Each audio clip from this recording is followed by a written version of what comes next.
I'm Kira, the Property Management Team Leader here at Slade Property. If you were to ask me, what is the most common question that I hear from tenants, my answer to you would be, but I paid 2 weeks rent at the beginning of my tenancy.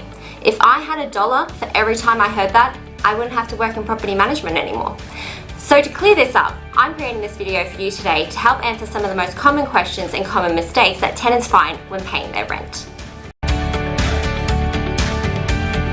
Living in a property for more than 6 months, you don't tend to remember the types of things that you learned at the beginning of your tenancy and how things were supposed to end at the end of your tenancy. A condition of securing the property as a tenant is to pay 2 weeks rent in advance, which is common across the board throughout Queensland.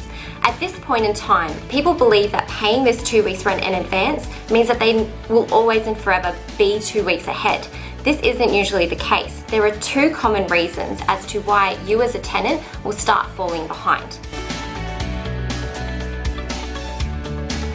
Firstly, you don't start making rent payments until after you've used up the first 2 weeks. Most people don't think of this when they put down the start date for their rent payments. The second most common problem is that throughout their tenancy, they start to have problems with their pays, they start to have problems with public holidays and other such issues that come up which prevent you from making your next rent payment. These two issues are the most common areas that people get confused around as to why their rent is being eaten into when they believe they're staying on time with their rent payments. An easy way to look at rent is in terms of food, because who doesn't love food? So to stay in a property, a landlord requires from you 7 apples a day for the next 7 days that you want to remain in the property. When you pay him that 7, every single day, he starts eating 1 apple. By the end of the 7 days, he needs another 7 apples from you for you to stay 1 more week. A problem that a lot of tenants have is they don't start paying the apples on time. At the beginning of your tenancy, you give the landlord 14 apples in advance so that you can move in when you want to. When you make your first rent payment, if you're not giving him another 7 apples on day 1, he starts eating into the 14 apples you've already given him. Until you make that payment, he will continue to go on through the whole system. If at any point in time he has eaten all the apples supplied to him and you haven't given him any more, this is called rent arrears. Once you go into arrears, your landlord will start buying apples so that he can eat his 1 apple a day. As you go through each day, he will continue to purchase that 1 apple, which is now a debt that you owe. If you don't pay back these apples, you get into a breach notice. So the idea is that you always make sure you're supplying your landlord with apples on time, or you're going to have a very messy ledger.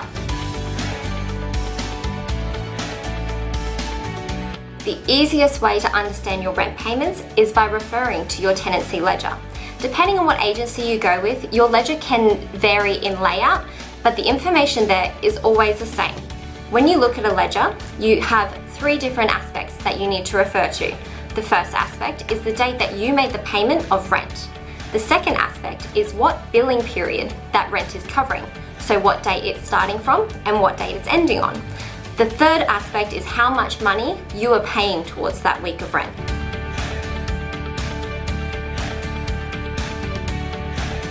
So for example, say that you live in a property that is $500 a week. That's the amount that you have to pay for 7 days of living in that property. Your rent is due on the 1st of September.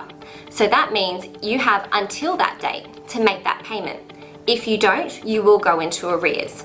So you pay $500 on the 1st of September and that pays you for 7 days. So from the 1st until the 6th, you must remember that you do include the day that you make the payment. If, for example, a tenant made a payment on the 28th of October, this means that they were 2 days in advance and their ledger would show the first date, 28th of October, the middle date, the billing period, the 1st of September to the 6th of September, and the $500 rent payment that they made. If you don't make the full $500 rent payment, this is called a rent in credit, which means you've paid a certain amount of money, but it's not enough, or you've actually paid too much and it's crediting that money towards your next week of rent. Another common point of rent that confuses people is your weekly rent versus paying monthly rent. A lot of people confuse the amounts, thinking that monthly rent is actually 4 weeks of your weekly rent because it matches with the bond amount that you paid. This is actually incorrect. The way that you figure out monthly rent is actually based on the daily rent amount. So to give you an idea on how to figure it out, I'll give you some numbers and we'll go through the equation together. So first what you need is you need to understand how much your weekly rent is. You take that number and divide it by 7. That's your daily rent.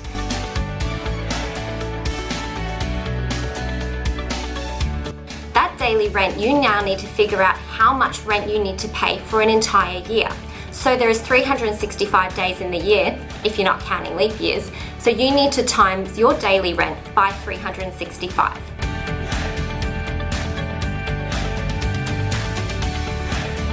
You now have to round up to that number because dot points don't quite work, but round it up, you've got your annual rent, you now have to divide by 12.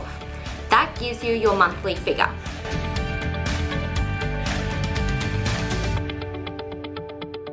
So the best way to do it is to go through that equation, but if you don't understand, ask your property manager, they can explain it to you. Understanding your rent, understanding rent ledgers, and knowing how much you need to pay can be a complicated thing, but it doesn't have to be. Right at the beginning of your tenancy, here at Slade Property, we try to lay out all aspects of paying your rent to our office so that you understand when to make the payment, how much to make, and how to keep yourself ahead at all times. We want to make sure this experience is easy for you, so don't be afraid to ask us questions, and we'll always be here to help. Thanks for watching. If you need any more information on the content of this video or you have any questions for us, please give us a call on 5445 5969.